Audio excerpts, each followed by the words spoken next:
সকালবেলাতে উঠে শ্বশুরমশাই আজকে একটা কাজ করেছেন, সেটা আপনারা দেখতেই পাচ্ছেন। তিনি বাগান থেকে আজকে পালং শাক তুলেছেন। আমাদের বাড়িতে শীতের বিভিন্ন সবজি দিয়ে আজকে পালং শাকের একটা তরকারি হবে, খুব সুন্দর খেতে হয়েছিল। আর আপনাদেরকে একদিন বলবো যে এই রেসিপিটা একদিন আপনাদের সাথে শেয়ার করতে, হয়তো অনেকেই জানেন, কিন্তু তবুও একই রেসিপি হয়তো এক একজন মানুষের হাতে এক এক রকমের হয়ে থাকে, আর সবসময় পুরোপুরি হুবহু একরকম হয়ও না। খেতে খুব সুন্দর হয়েছিল এটুকু বলতে পারি। আর একটা জিনিস, প্রত্যেক দিন যে ওপর থেকে নিচে জলখাবার আসে তা নয়, কিন্তু কোনো কোনো দিন নিচ থেকেও ওপরে জলখাবার যায়, যেমন আজকে এটা যাচ্ছে টুপুরের জন্য। টুপুর খেতে চেয়েছে আলপনাদির হাতে স্পেশাল গোলা রুটি। নমস্কার বন্ধুরা, আমার নতুন ব্লগে আপনাদের সবাইকে স্বাগত জানাই। আশা করছি সবাই ভালো আছেন। কয়েকদিন হলো ঠান্ডাটা যাচ্ছি যাই গেলেই হয় এই টাইপের করতে করতে হঠাৎ করে না যাবো না বলে আবার ফেরত এসেছে। আজকে কি ঠান্ডা! আর আমাদের মিনামাসি আজকে সকাল সকাল চলে এসেছে, অনেক সকালে চলে এসেছে কারণ মিনামাসি 12টার সময় বাড়ির মধ্যে গিয়ে গুছিয়ে টুচিয়ে একটা ট্রেন ধরবে, তাই তো মিনামাসি? মিনামাসি আজকে বিয়া বাড়ি যাবে। কি শাড়ি পিন্দিবা? শাড়ি পরবে তো, কি শাড়ি পিন্দিবে? ওটাই তো কথা। তুমি তো পিছলা শাড়ি পরতে হবে না, তুমি যেটা তোমাকে আমি দিয়েছি না। না ও কে কুচি ধরবে, কে তোর কি করবে, আমার ভালো লাগে না। আমি তো পিন করি না। না আরে ওই শাড়িটা কুচি ধরা শাড়ি না, ওটা জামদানি, তোমার জামজামিনি শাড়ি। পিন না করে পরলে না ভালো লাগবে না, আমি তো পিন করি না। ও তো তুমি শাড়িটা পরো নাই? হায় ভগবান, তাহলে তোমার কি শাড়ি দেওয়া লাগে কত? সুতির শাড়ি? দাঁড়াও, সব জায়গায় তোমার ছাপা শাড়ি দেবো। হ্যাঁ, সেদিন যখন দিলাম সেদিন কি সুন্দর করলো। আমি জানি একদিন পুজোয় পড়েছিলে। পূজায় করছিলাম আর একটা এইটা পরোই নাই। ভাঁজি ভাঙালি দেখুন, দেখিনি পুজোয় দিয়েছি, পুজো বেরিয়ে আজকে পরের পুজো চলে এলো। না পরবো। হ্যাঁ পরে একদিন আমাকে দেখিও। হ্যাঁ যাই হোক, ঠিক আছে, তাহলে সুন্দর করে সাজবা, সবাই করবা, আমরা ফটো। কেন সাজবা না? দূর আবার কি? না ভালো লাগে। যাই হোক, ঘর তোর পুরো উল্টো পাল্টা হয়ে আছে। আচ্ছা ঠিক আছে সেজো সুন্দর করে সেজো। তো ঘর দোর পুরো উল্টা পাল্টা হয়ে আছে। তো দেখি আজকে একটু গোছানোর প্ল্যান আছে। তারপরে সন্ধ্যেবেলাতে আমি একটু আগে জানতে পারলাম, কাকিমা কাছ থেকে আমার শ্বশুরমশাই শুনে বললেন সন্ধ্যেবেলাতে ওদের বাড়িতে ঘরোয়া বৌভাতের জন্য ডেকেছে। তন্ময়দের তো এইখান এপাড়া ওপাড়ার জন্যই যাচ্ছি। যদি শহরের মানে শহরান্তর হতো তাহলে হয়তো বা এই পর্যায়ে আমি যেতাম না। আমার মেয়ের এখন পরীক্ষা চলছে, প্লাস টুকিটাকি আরও অনেক কিছুই। তো এপাড়া ওপাড়া মানে ওই টোটো করে যাওয়া, টোটো করে ফেরত আসার জন্যই যাচ্ছি। তো ঠিক আছে, সন্ধ্যেবেলাতে এটা খুব সুন্দর একটা অভিজ্ঞতা হবে। কালকের দিনটা বাদ দিয়ে আবার পরশু দিনই পাপাদের বৌভাত, সেটাও একটা খুব ভালো অভিজ্ঞতা আশা করি হবে। তো যাই হোক, এখন দিনগুলো ভালোই কাটছে উড়ে সেজে গুজে, তাই না? তো ঠিক আছে, চলুন, এভাবেই দিন চলে যায়, যেন এমনি করেই যায়, দিন যাক না। তো এখন আপাতত মিনামাসিকে একটু একটা কথা বলার আছে, তারপরেতে তো কালকে আসবে না, পরশু দিনে আসবে। তো আমাদের বাড়িতে নিচে আজকে আলপনাদি পাঁঠার মাংস রান্না করছে, আর উপরে মিনামাসি আমার মেয়ের জন্য আর আমার জন্য রান্না করেছে হচ্ছে মাংস, তো চিকেনটা আজকে একবার পুরোপুরি নিঃশেষ হয়ে গেল। বুম্বাদ একটা পরে বেরোবে সমস্ত কিছু কিনে আনতে। তো আকাশটা আবার কিরকম একটা গুমড়িয়ে গেল রে বাবা, আবার ঠান্ডা পড়ছে। কি ঠান্ডা পড়েছে সকালবেলা থেকে বুঝতে পারছি, কালকে অব্দি অত ঠান্ডা ছিল না। এই দুটো শাড়ির মধ্যে কোনো একটা পাপার আজকে ঘরোয়া বৌভাতের দিন পরবো। তো এর দুটোই কিন্তু বাংলাদেশের শাড়ি, মানে বাংলাদেশের যে ছেলেটি আসতো শাড়ি বিক্রি করতে তার কাছ থেকে আমাদের কেনা। এটা সম্ভবত বৌরানী শাড়ি। তো দেখি, আসলে ঘরোয়া বৌভাতের জন্য এটা একটু বেশি গর্জাস হয়ে যাচ্ছে বলে আমার মনে হয় বৌদির সাজ হিসেবে। এটা যদি ওই ভবনেতে পরি তাহলে হয়তো বা ভালো লাগবে। তো সেক্ষেত্রে এইটার দিকে ভোটটা আজকের দিনের জন্য আমার একটু বেশি মনে হচ্ছে। অবশ্য জানি না, পরার পর আমি এটাও পরে ফেলতে পারি। তবে দুটো শাড়ি এমন, ওটাও ভেবেছিলাম পরবো, ওটা কাশ্মীরি স্টিচ করা একটা শাড়ি। তো কিন্তু মনে হচ্ছে এই দুটোই হবে, মানে কোনো একটা হবে আর কি। তো যদিও পাপার বৌভাতে মানে যেখানে ওই রিসেপশন হবে সেখানে পরবার জন্য শাড়ি আমি নির্বাচন করে রেখেছি। তো ঠিক আছে, দেখি কোনটা কি করা যায়। তবে দুটোর মধ্যে কোনোটার সাথেই কিন্তু এত জগঝম্প চলবে না, দুটোই স্মার্ট দেখতে শাড়ি, এর সাথে এত গয়নাগাটি পরা যাবে না। সত্যি কথা হচ্ছে আজকের দিনটাকে আমি ধরিনি যে আজকে যেতে হতে পারে বা সেরকম কিছু। কেন ধরিনি কোনো কারণ নেই, ধরা যেতেই পারতো, কিন্তু না ধরার তো কিছু নেই। কাকিমা নাকি আমাকে না নিয়ে যাবে বা আমাদেরকে না বললে সেটা তো হবে না, কিন্তু কেন জানি আমার মাথায় ছিল না ব্যাপারটা, আমারই ভুল। তো যার ফলেতে এই শাড়িটার কথা আগে থেকে চিন্তা করা ছিল না। কিন্তু একটাই মুশকিল হচ্ছে, সেটা হচ্ছে আমি খুব মানে একটু লো বোধ করছি আজকে, খুব টায়ার্ড লাগছে আমার সারাটা দিনই আমার একটু ঝিমিয়েই কাটছে। আর ব্লগ অনেক কিছুই করলাম যেগুলো করা যেতেই পারতো, কিন্তু যখন আমি ভেবে রেখেছি যে যখন আজকে বিকেলবেলা যেতেই হবে তখন ওইখানেই ব্লগটা বেশি করি, সেটাই। কারণ এখন এই কটা দিনের ব্লগেতে আর ঘরের কাজকর্ম কম দেখানোই ভালো, তো সেই জন্যই আর কি ওই ব্লগগুলো আর ধরিনি। তো দেখি কি করা যায়। এখন একটু আধ ঘন্টাটা সময় বা 45 মিনিট একটু শুয়ে নিই। এখন প্রায় 4টের কাছাকাছি বেজে গেছে, তো শুয়ে নিই, তারপরে বেরোবো। তো ওরা তো আমাকে না নিয়ে বেরোবে না, আর 5টা 6টার আগে কেউ বেরোবেও না, কাজে ঘন্টাখানেক সময় পেয়ে যাবো একটু বিশ্রাম নেওয়ার জন্য। ওরা বেরোবে 8টার সময়, সেই জন্য আমি একটু ঢিলাই দিয়েছি। তবে এখন 7টা 25 বাজে, সুতরাং বেরোতে হবে। তৈরি মোটামুটি শাড়িটুকু ছাড়া বাদ বাকি মুখে যেটুকু, এর বেশি কিছু করার ইচ্ছা নেই আমার, তো আমি করে নিই। আসলে টুকুরের পরীক্ষাটা এগিয়ে আসছে তো, আর ভালো লাগছে না আর কি। এখন 4 তারিখ পর্যন্ত, তারপরে 4 তারিখ পর্যন্তই আর কি। যাই হোক, তারপর দেখি। এমনিতে ঠিক আছে, সে অর্থে আমরা যথাসম্ভব ব্যালেন্স করছি, কিন্তু যতই হোক কি এমন বড় হয়ে গেছে, তাই না? এভাবে করে সেজেগুজে ওর সামনে দিয়ে বেরোচ্ছি, খারাপ লাগছে ওর ঠিকই, তবে সব কিছুই অভিজ্ঞতা এবং সব কিছুই মানুষের থাকা দরকার একটু জীবনে। তো এই যে ঠিক আছে, চলুন তৈরি হয়ে নিয়ে একবারে আপনাদের সামনে আসছি। গয়নাগাটি সব পরে ফেলেছি। এই যে এটা আমাকে আমার হাজব্যান্ড দিয়েছিল, এই যে ওপরে এটাকে হি ব্রেসলেট বলে, তো এটাকে আমার হাজব্যান্ড দিয়েছিল আমার ননদের বিয়ের সময়। ব্যাস, এই তো। এটা কিন্তু বৃষ্ণির এই দুলটা, ওই একটা টুকুরের যে টাই নেকলেসটা সেটার সাথে সেটের দুল হচ্ছে এটা। তো চলুন এবার তৈরি হয়ে নিয়ে মানে শাড়িটা পরে আসছি আপনাদের সামনে। তৈরি হয়ে গেছি, ঠিক 5 মিনিটের মধ্যে শাড়ি পরেছি, ওইরকমভাবেই পরেছি। যাই হোক, বেরোই, কিন্তু ঠান্ডা আছে বাইরে। যেদিনকে পাপার বিয়ে সকালবেলাটা তবু যা ভালো ভালো ছিল, কিন্তু বিকেল থেকে কেমন একটা যেন আবহাওয়াটা খারাপ করে আসে, কাজেই নিতে হয়। আর আজকে তো সকাল থেকেই ঠান্ডা পড়ে গেছে, কাজেই এটি আমার সম্বল, এটাকে কোনোভাবেই হাতছাড়া করা যাবে না। যখন যেমনভাবে পারবো গায়ে জড়িয়ে নেবো, সত্যি কথা। কোনো কিছু চেঞ্জ করছি না, ব্যাগটাও সে ওই একই আছে, জাস্ট নিমন্ত্রণ করেছে সেটা রক্ষা করাটা অতি অবশ্যই কাম্য। আমি আমার দিক থেকে সম্পূর্ণ আন্তরিকতা নিয়ে যাচ্ছি, শুধু খুব একটা সেজে গুজে যাচ্ছি না। আজকে ওদের ঘরোয়া বৌভাত, ঘরোয়া আয়োজন, সুতরাং অত বেশি জগজম্প করার কোনো প্রয়োজন নেই। আর একটা আত্মীয়তা শুরু হচ্ছে, সেটা চলবে, অনেকবার যাওয়া হবে ওদের বাড়ি, সুতরাং প্রথমবারে যেটুকু করেছি যথেষ্ট।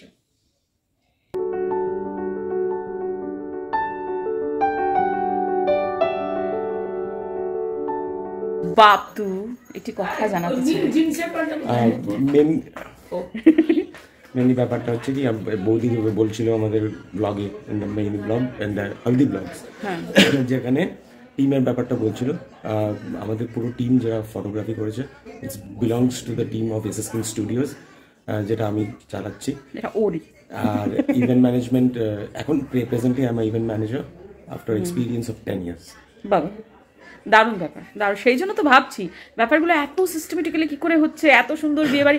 ওটা তো ওই বাপ্তু আছে জন্যই এত সুন্দর করেছে। এ হচ্ছে পাপার নিজের দাদা, আমার খুড়শ্বশুরের ছেলে। এরপরের বিয়েটা না এরই। হ্যাঁ হ্যাঁ হ্যাঁ, এবার কিন্তু সেটা অ্যাকচুয়ালি লজ্জাতে চলে গেল। আশা করছি শিলিগুড়িতেই হবে, বুঝলি, তাহলে আমাদের নাচতে সুবিধা হবে। শিলিগুড়িতে হলে তো আরো ভালো। হ্যাঁ, মেইনলি শিলিগুড়ি হলে ভালো। হ্যাঁ, but I want a working one. ঠিক আছে ঠিক আছে, দেখা যায়। হ্যাঁ একদম, এটা কিন্তু পাত্রী চায়ের বিজ্ঞাপন নয়। হ্যাঁ, আপনারা কেউ ভুল ভাববেন না, এটা পাত্রী চায়ের বিজ্ঞাপন নয়। যাই হোক, আমার মনে হয়েছিল আমি কোথাও অনেক দেরি করে ফেলেছি, তো এসে দেখলাম যে না, আমি খুব তাড়াতাড়ি এসেছি, কেউ রেডি হয়নি। এখন 8টার বেশি বাজে, 8টা 10টার বাজে। যাই হোক, খুব একটা দেরি হয়নি, তাই না মাসি? খুব একটা দেরি হয়নি, এক্ষুনি হয়ে যাবে, হাফ অ্যান আওয়ারের মধ্যে আমরা বেরিয়ে যাবো। এই এক আদুরি আসছে প্রায় আমার কাছে আদর খেতে, শুধু আমার কাছে না, সারা বাড়ির সবার কাছে। এর শুধু একটা জিনিসই চাই, আমাকে একটু আদর করো। কয়েকদিন বেচারা আটকা ছিল, বাড়িতেই ছিল, আটকে ছিল, খুব কষ্ট হয়েছে। এখন বেচারা কি করবে বুঝে পাচ্ছে না, একবার এর পেছনে একবার ওর পেছনে, মূলত বাপ্তুর পেছনে। তবে এ কিন্তু একটুও হিংস্র নয়, মানে খুবই ভালো এবং খুব বেশি আহ্লাদি, জানেন তো, আর বড্ড বেশি মায়াবী, বড্ড।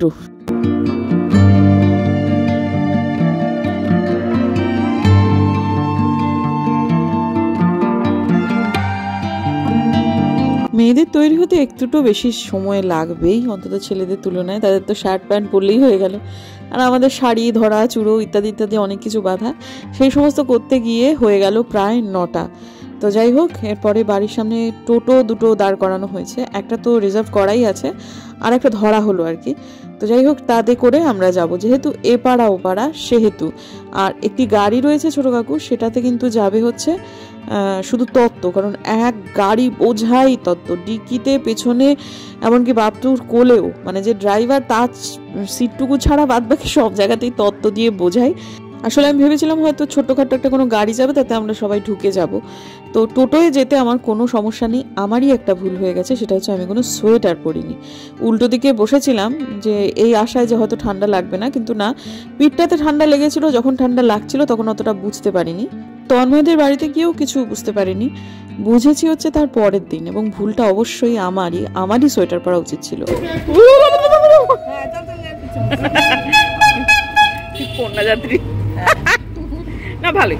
যেতে গিয়ে একটু সারপ্রাইজড হয়ে গেলাম।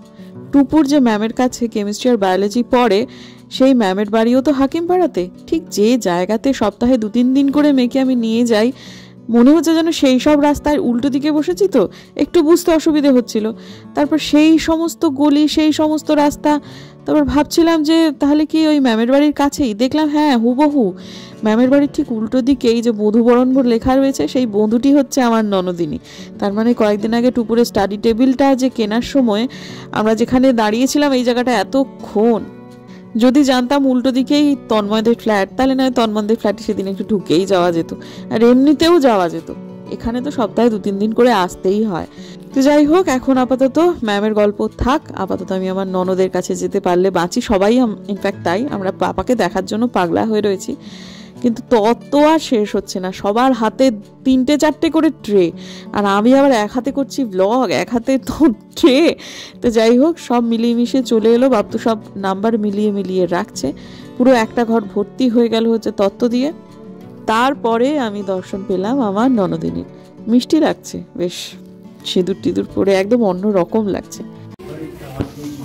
বাবা বাবা, তোরা কিরকম একটা স্টুডেন্টের মতো দাঁড়িয়ে আছিস, বড় মতো দাঁড়া না রে বাবা। পুরো ঘরটা জুড়ে গেছিল তত্ত্বে, তাই জন্য একটার উপর একটা এরকম ভাবে রাখতে হয়েছে। কোনো ট্রেতে 4 তলা বাড়িও হয়ে গেছে আর কি। তো এখন এদের তত্ত্বের সামনে দাঁড়িয়ে ফটো তোলার সেশন চলছে। আমার তো ধান্দা ব্লগ করা, সেই জন্য আমি সবাইকে ঘুরে ঘুরে ব্লগ করছি। নতুন বরবউকে দেখতে খুব সুন্দর লাগছে। আর এটা হচ্ছে পাপার ফুলসজ্জার খাট সাজানো হয়েছে। আর এখানে এসে আমরা একটু স্মৃতিমেদুর হয়ে গেছিলাম। আমার না হয় 17 বছর, কিন্তু যাদের 50 বছর হয়ে গেছে তারাও ভুগছিল। অনেকদিন আগে ভুলে গেছি, গন্ধে মনে আসে। না, ভালো সাজানো। আমি পরপর বেশ কয়েকটা ফুলসজ্জার খাট সাজানো, এটা তো সচক্ষে দেখলাম। এছাড়া ফটোগুলোতে দেখছি আজকাল বেশ এইরকম ভাবেই সাজানোটা হচ্ছে। কিন্তু যাই বলুন আর তাই বলুন, আমাদের সময় যে ফুলসজ্জার খাট সাজানো হতো না, সেটা বেশি সুন্দর হতো। কিন্তু চারদিকে বেশ খাটের মতো করে দিয়ে একেবারে ফুল দিয়ে ঢেকে, সিলিং ঢাকা, সব কিছু দিয়ে, তো ভালো লাগতো সেগুলো অনেক বেশি। তবে হ্যাঁ, যুগের সঙ্গে সঙ্গে অনেক কিছুই পরিবর্তন হয়। এটাও হয়েছে, খারাপ মোটেই না, একেবারে রজনীগন্ধার গন্ধে ভুরভুর করছে। তো যাই হোক, তন্ময়দের বাড়িতে ভেতরটায় চলে এলাম আর কি। এটা এক্ষুনি ভদ্রমহিলা যিনি এই যে নাকে হাত দিচ্ছিলেন, এখন পিঠ দিয়ে বসে আছেন, ইনি তন্ময়ের মা। আর যিনি কথা বলছেন, খুব আন্তরিক ভদ্রমহিলা, ইনি হচ্ছে তন্ময়ের জেঠিমা। শুরুর দিকে আমি এনাকেই তন্ময়ের মা ভেবেছিলাম, পরে বুঝলাম যে না, ইনি জেঠিমা। তো যাই হোক, খাওয়া দাওয়াও ভীষণ ভালো হয়েছিল সত্যি। ভাত, ডাল, ফুলকপি আলুর তরকারি, পাঁঠার মাংস, মাছ, তারপরে 2 রকমের মিষ্টি। আর এই যে দেখুন, ইনি হচ্ছেন তন্ময়ের মা। এখানে আর বাদ বাকি যারা রয়েছেন তারা প্রত্যেকেই আমাদের বাড়ির দিকের আত্মীয়, মানে পাপাদের বাড়ির দিকের আত্মীয়। তো এখন আবার আমরা ফুলসজ্জার খাটের ওখানে চলে গেলাম এবং গিয়ে ওই আর কি বাপ্তুর একটু পেছনে লাগা হচ্ছে, কারণ এর পরেরটা তো বাপ্তুরই, সেটা নিয়েই। তো যাই হোক, কিন্তু সে অর্থে কিন্তু খুব একটা সাংঘাতিক কিছু না, ওই মানে কিছু রূপকার্থক কথাবার্তা, যেটা ঠিক বাচ্চারা বুঝতে পারবে না, কারণ পাশে একটা বাচ্চা আছে। আর শুধু ঠাট্টাই আর কি নয়, কিন্তু কিছু মজার এক্সপিরিয়েন্স, ওই কাজের ক্ষেত্রে এক্সপিরিয়েন্স, সেসবগুলো, কারণ পাশে একটা বাচ্চা রয়েছে, সেটা আমরা কেউ ভুলে যেতে পারি না। আমাদের খাওয়া দাওয়া হয়ে গেছে, পাপাদেরও এখনো কিন্তু হয়নি, এবং যাওয়ার সময়টাও হয়ে এসছে। আমি একটু ব্যাকুল হয়ে পড়েছিলাম মনে মনে বাড়ি চলে যাওয়ার জন্য, কিন্তু আসলে তারপরেতে ওর শাশুড়ি মা বলছিলেন যে একটু নিয়মগুলো যদি করে দেওয়া যেত, কিন্তু পাপাদের এখনও খাওয়া হয়নি। আর শুধু ব্যাকুলতাটা আমার একা ছিল না, অনেকেই ফিরতে চাইছিলেন, কারণ তখন প্রায় ঘড়িতে 11:15 মতো বেজেই গেছে। তো যাই হোক, বাপের বাড়ি থেকে আসা এই ফুল টুলগুলো একটু ছড়িয়ে দিয়ে তারপরে আমরা প্রস্থান করব। আজ থেকে দুজন দুজনের সুখে দুঃখে আপদে বিপদে সব সময় তোমরা পাশে থাকবে, এই আশীর্বাদ করি। আগামী দিনগুলো যেন এই যে কথাগুলো বলছিল এগুলো নিতান্ত মজা করে, মানে এই সোনার ইয়েটা বানিয়ে টানিয়ে দিবি কিনা, ওরা দুজনেই সমানভাবে স্বনির্ভর, কাজেই দুজন দুজনকে বানিয়ে দেবে। এগুলো জাস্ট একটা মজার কথা, এগুলো সিরিয়াসলি কেউ নেবেন না। যাই হোক, আপাতত এখন বাড়ি যাওয়ার জন্য পাগলা হয়ে গেছি আমি, কারণকে ওদের বলিনি যে আমাকে গাড়ি দাও, কিন্তু বাপ্তু বললো যে বৌদি তুমি গাড়ি নিয়ে চলে যাও, পেছনে যারা রয়েছে তারা দেশবন্ধু পাড়াতে যাবে, আমাকে এরা নামিয়ে দিয়ে তারপর একবারে ওই দিক দিয়ে বেরিয়ে যাবে। 10 মিনিট হলো বাড়ি এসেছি, সেই জামা কাপড় সমস্ত ছেড়ে রান্নাঘরে বাসনগুলো মেজে আলপনা দিয়ে রেখে গেছিলো, সেগুলো সব জায়গা মতো ভরে ওয়াশরুম থেকে বেরিয়ে মানে 10 মিনিট হয়েছে জাস্ট। এবং দেখুন কটা বাজে, 12টা বাজতে 5, এবং এখনও বোধিসত্ত্বখান খায়নি। সে কখন আমি এসে তাকে বেরো দেবো তবে সে খাবে, মুশকিল না। আমি বলেছি তুমি নিজে, এখনও ফোন তার এসেই যাচ্ছে, তিনি ফোনে কথা বলেই যাচ্ছেন, বাজেটের জের চলছে এখনও। তো ঠিক আছে, আমি বলেছি, আমি ইশারা করে বললাম তুমি কথা বলো, আমি ঘুমোতে গেলাম। তো ঠিক আছে, ঘুমোতেই চলে এসেছি। আজকে আর আমি ওকে বেড়ে দিতে পারবো না, এই ন্যাকামিগুলো আমার সহ্য হয় না সত্যি কথা। তো একটু আলপনা দি ছিল, হ্যাঁ আলপনা দি বললে দিব্য বেড়ে দিতে পারতো, খেতে পারতো তখন না। তো ঠিক আছে, অবশ্য ভাত বেড়ে দেওয়াই তো, তাই না? রান্নাঘরটাও গুছিয়ে রাখতে হবে আজকে, তো কালকে তো মিনা মাসি আসবে না। কিন্তু আজকে আমার পক্ষে বাসন মাজা সম্ভব না, এখন ভালো লাগছে না, শুয়ে পড়লে আর উঠতে পারবো না, থাক ভাতই তো বেড়ে দেওয়া, ঠিক আছে ওটুকু বেড়ে দেবো, কিন্তু কখন কথা শেষ হবে তার নেই ঠিক। তো ঠিক আছে বন্ধুরা, আজকে ব্লগটাকে আমি শেষ করতে চাই এখানে। আজকে আমাদের পাপার ঘরোয়া বউ ভাত হয়ে গেছে, ভালো থাকুক ওরা, খুব সুন্দরভাবে ডাটিয়ে জীবন বাঁচুক, সেটুকুই কাম্য। আজকে থেকে ওদের দাম্পত্য জীবন শুরু হচ্ছে, বিয়ে হয়েছিল কিন্তু দাম্পত্য জীবন আজকে থেকেই শুরু হচ্ছে। তো খুব ভালো থাকবে ওরা, আমি নিশ্চিত। ঠিক আছে, দেখা হচ্ছে কালকে একটা নতুন ব্লগে। যদি আমার ভিডিও ভালো লাগে তাহলে প্লিজ সাবস্ক্রাইব করবেন, পাশের নোটিফিকেশন বেলটাকে অন করে দেবেন, এতে ভিডিও দিলেই নোটিফিকেশান চলে যায় আপনাদের কাছে। দেখা হচ্ছে আগামীকাল, ততক্ষণের জন্য টাটা।